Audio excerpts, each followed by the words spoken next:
students, in this part we are going to learn about phasors and Argand diagrams. Okay, this is one of the most important topic because phasors we are going to discuss and we are going to utilize this phasor diagrams in every circuit in which we are going to use any of the component, because after this we are going to see that only. That's why we are starting with this particular topic today.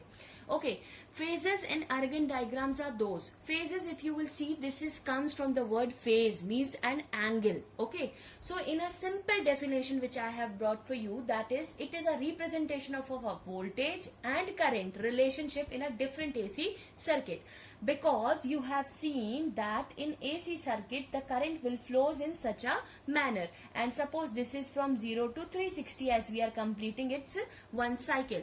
So if any instant of time I need to find out what will be my angle or what will be the value of my current and voltage at that particular point, how I will find? I will find out with the help of phasors or the Argand diagram. Now the representation of this AC voltage or current can be done in a two possible ways. Okay, one is your graphical representation which I have done just now, and the second one is called the phasors. Okay, so what is phasor basically? So if I will say that phasor vectors, basically this is your 360. Now I am going to make it like this. Suppose this is my one circle. Obviously it will start from 0, it will comes to 90, it will comes to 180, it will comes to 270, and then again it will come to 360, and this is only we are saying it's a complete one cycle. Suppose at this particular point I need to find out what will be the instantaneous value of your voltage and current. Now you here you have to keep it something in mind, that in vectors the vertical component, okay, the vertical component will be your sinusoidally voltage. The vertical component will be your voltage, means here we are going to consider a voltage, and the horizontal component, that will gives its magnitude, means here it can be current or it can be anything. The varying quantity we are going to take at this particular axis. Okay, and its magnitude is represented by its peak value. I will tell you this what I have said to here. Okay, suppose ये एक किसी point पे है. Okay, now how I am going to represent this, understand. Suppose this is my voltage. Now this has reached to some value, and let it be this value we called omega t1. So this is the value omega t1. So this is the angle which is made by it, and that I called it omega t1. Later it will reach to 90. तो 90 पे यहाँ आ जाएगा. अब मुझे किसी इस instant पे पता करना है, तो let this value we call be omega t2. So this I am going to take it, so it will be omega t2. This angle will be omega t2. Like this I am going to make. Understand here.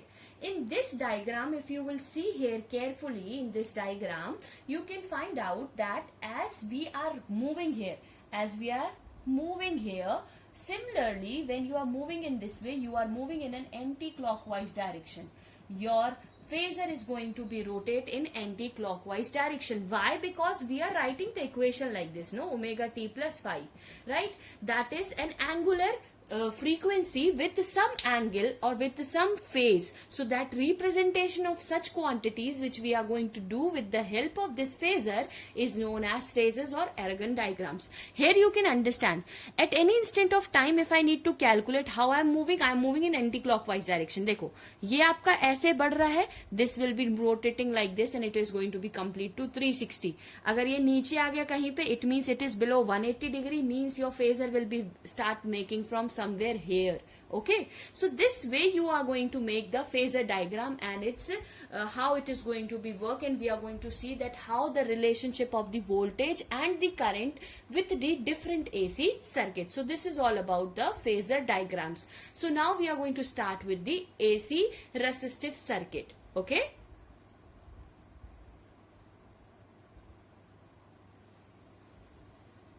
Okay, so now here we are going to start with alternating voltage applied to a resistor. Okay, we have one resistor, means in a one AC circuit, in that we have considered that only the resistance is connected to this circuit.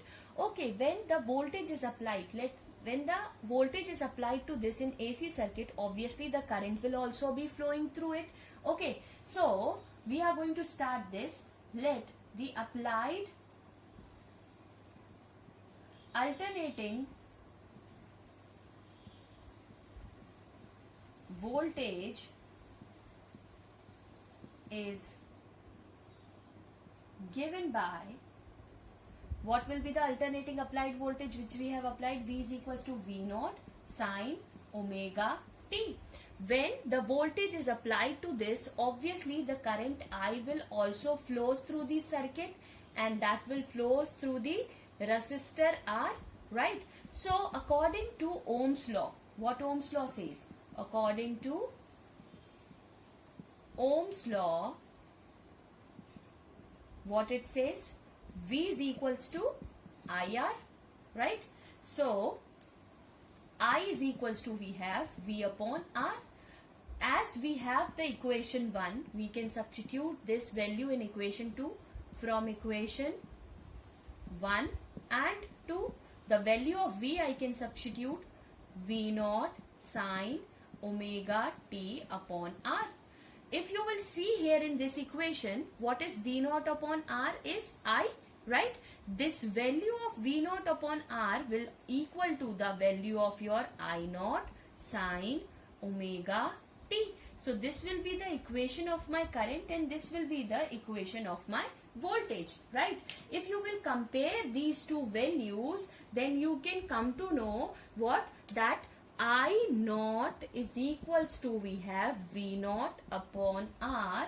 This is the peak value which I was talking about now.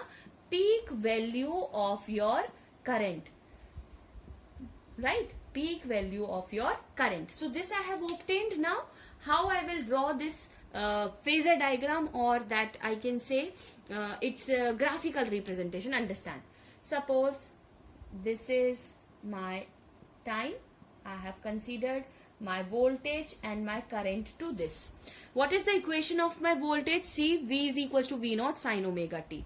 So it will be starting from 0, as it is a sine omega t, so it will be reaching like this, right? Means it will be equal. Top and bottom both will be equal. This will be sine omega t, right? And if you will see my equation, I is equals to I naught sine omega t.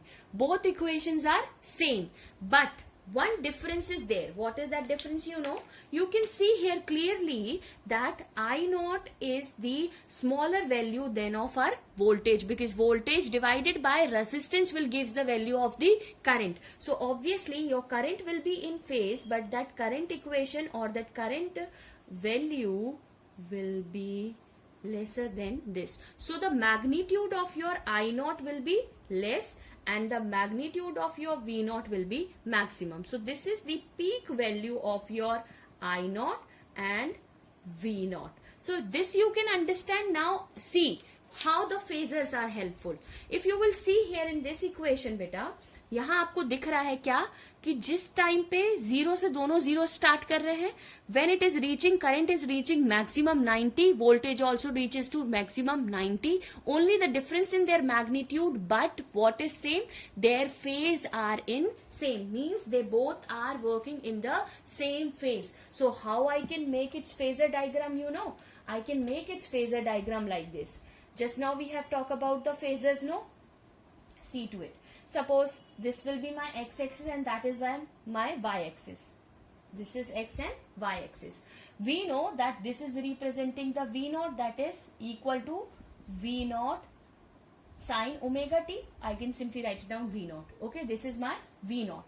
If you will see here, they both are in same phase. Means at what time the current is increasing, the same time the voltage too reaching to that point. So this is the representation of my phasor diagram, because here the current and voltage both are in same phase. That's why we have make in this way. You can understand this when we will discuss the different cases of capacitors and all, you will understand this better. I hope this part is clear to you. Now in the next class we are going to talk about the power. instantaneous power, average power and all we are going to discuss, and we are going to see that alternating voltage applied to an inductor and to the capacitor. So I hope this is clear to you. Revise this well. Thank you all of you. Stay safe, stay well.